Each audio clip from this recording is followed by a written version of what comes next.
नमस्कार फ्रेंड्स, आजच्या आपल्या व्हिडिओमध्ये आपण कढीपत्त्याच्या झाडाविषयी म्हणजेच कढीलिंबाच्या झाडाविषयी उपयुक्त माहिती बघणार आहोत. की माझ्या मागे जे आहे कढीलिंबाचे म्हणजेच कढीपत्त्याचे झाड आहे. याचे फार जास्त औषधी उपयोग असतात. माझं झाड इतकं मोठं आहे की मी अक्षरशः टेरेसवर उभे आहे तरी वरतीपर्यंत हे झाड आहे.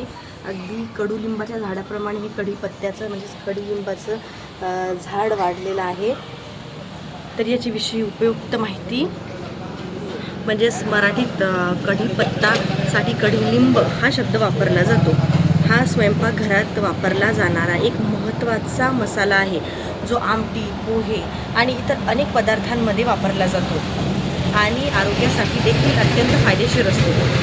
कढीलिंबाचे इतर उपयोग आणि फायदे म्हणजे जसं स्वयंपाकघरात उपयोग काय तर कढीलिंबाची पाने कढी, आमटी, खिचडी, पोहे यासारख्या अनेक पदार्थांमध्ये चव आणि सुगंधासाठी वापरली जातात.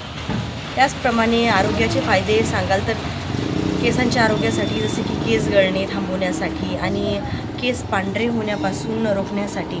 त्याचबरोबर कढीलिंब शरीरातील कोलेस्ट्रॉल कमी करण्यासाठी मदत करते आणि वजन नियंत्रणात ठेवते.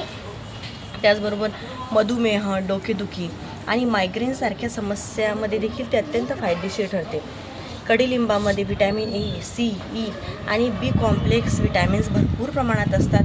तसेच लोह, कॅल्शियम आणि झिंकसारखे खनिज पदार्थ देखील कढीलिंब म्हणजेच कढीपत्त्यामध्ये भरपूर प्रमाणात असतात. अशा पद्धतीने हे कढीलिंबाचं झाड अत्यंत उपयुक्त आणि फायदेशीर असतं. त्यामुळे प्रत्येकाने छोटंसं तो होईना आपल्या गार्डनमध्ये किंवा आपल्या परिसरामध्ये कढीपत्त्याचे म्हणजेच हे कढीलिंबाचे झाड लावले पाहिजे. माहिती आवडल्यास लाईक आणि सबस्क्राईब नक्की करा. धन्यवाद.